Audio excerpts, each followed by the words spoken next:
Quando Deus andou sobre a terra, de Rick Joyner. Capítulo 2. Parte 2. Jesus chegou ao deserto sob uma nuvem de trevas jamais antes testemunhada sobre a terra. Demônios de toda casta fervilhavam em meio ao céu, ao redor e acima do deserto. A presença do próprio Satanás foi sentida pelos anjos em toda a região, embora ele não tenha sido visto devido à grande escuridão que o cercava. Em meio a um raio de 1000 milhas, nenhum anjo guardaria sua espada pelos próximos 40 dias. Vários capitães se aproximaram de Miguel, fizeram uma reverência e o saudaram. Por alguns minutos ele sequer pareceu notá-los, mas depois os chamou para se apresentarem. Senhor, o que devemos fazer? Um deles perguntou. Fiquem prontos. Protejam quem for responsabilidade de vocês, mas não ataquem, respondeu Miguel, ainda olhando na direção em que Jesus havia desaparecido.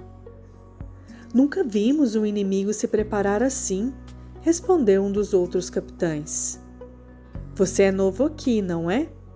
O arcanjo perguntou, virando-se para olhar o capitão que falava. Sim, senhor. Eu vim de uma galáxia distante. Fui enviado para cá para cuidar de um dos eleitos que nasceu hoje. Sou grato por receber este comissionamento, que já está um pouco mais emocionante do que eu esperava. Este é o começo da última batalha? Nenhum de nós sabe a hora da última batalha, mas creio que ainda levará muitas eras. Os eleitos a quem vocês foram enviados serão poderosos vencedores. Eles prevalecerão sobre o maligno. Eles lutarão com um poder maior que o nosso.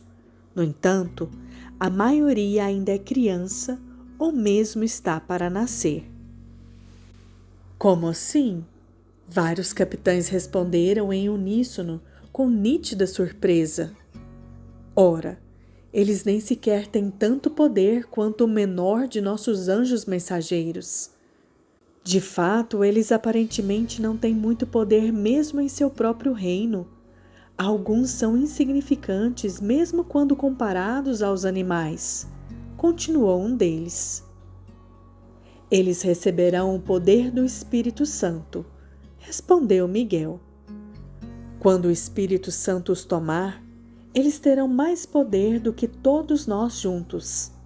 O poder que nos criou e criou os próprios céus estará mesmo no menor deles. Um grande silêncio caiu sobre todo o grupo de capitães, que agora somavam centenas. Isso era incompreensível para eles. Alguns até tentaram pensar que Miguel havia perdido o raciocínio, afetado por toda aquela grande escuridão. Finalmente, alguém se aventurou com outra pergunta. Como o Espírito Santo poderá habitar em seres tão profanos? Estou aqui há pouco tempo e já vi mais trevas nesses homens do que sabia que existiam. Mesmo no melhor deles, há muito mal. Já é difícil para mim entender como o Espírito Santo tocou os profetas, ainda que tão brevemente, ao lhes dar palavras e visões. Quanto mais permanecer nestes homens? Questionou o capitão. Entendo suas indagações, mas também sei que o Filho está aqui para tornar os homens santos novamente. Aqueles que forem capazes de ver a sua glória serão mudados por ela. Aqueles que enxergarem o seu amor serão purificados por ele. Existe um poder em seu amor que temos dificuldade em entender, mas estes homens entenderão. Eles o amarão com um grande amor, porque ele resgatará a muitos. O grande amor que está prestes a ser revelado por ele é em si um poder maior do que qualquer outro que hoje conhecemos. É tão grande que chegará o momento em que todos nos maravilharemos mais com o amor que ele revelará aqui do que com o poder que vimos ser liberado para criar os céus. Houve um longo silêncio enquanto o exército de capitães refletia sobre isso. Finalmente um deles falou: Por que o filho foi sozinho ao deserto? E por que Satanás e seu exército não fogem diante dele? Apesar dessa forma humana, eles sabem quem ele é. É maravilhoso. Se ele levantasse o dedo, todos fugiriam. Mas ele disse que deve encarar o maligno como homem. Ele não violará seus próprios decretos. Este mundo foi dado ao homem para que governasse. Porém, este se entregou ao diabo. O Filho veio como homem para reconquistar este mundo através de sua obediência. Mas mesmo assim, ele não forçará os homens a se voltarem para ele.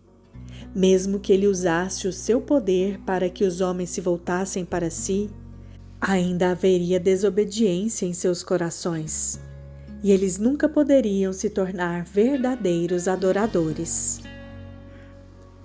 Chegará o tempo em que ele usará o seu poder e teremos permissão para usar o nosso. Mas primeiro, ele deve reunir aqueles que amam a verdade mais que o poder. Estes são os herdeiros. Aqueles que vierem por causa do seu poder tornar-se-ão súditos, mas não serão herdeiros como aqueles que vierem porque o amam e amam a verdade. Estes são os que confiarão no poder do Espírito Santo, um poder muito maior que o nosso. Eles serão confiáveis. Jamais compreenderemos o quanto seus caminhos são maravilhosos, falou um dos capitães. Sim, respondeu Miguel. Quando o homem escolheu desobedecer no jardim e a maldade de seu coração se tornou tão profunda nos dias de Noé, todos nós quisemos destruir este pequeno planeta, juntamente com Lúcifer e suas hostes.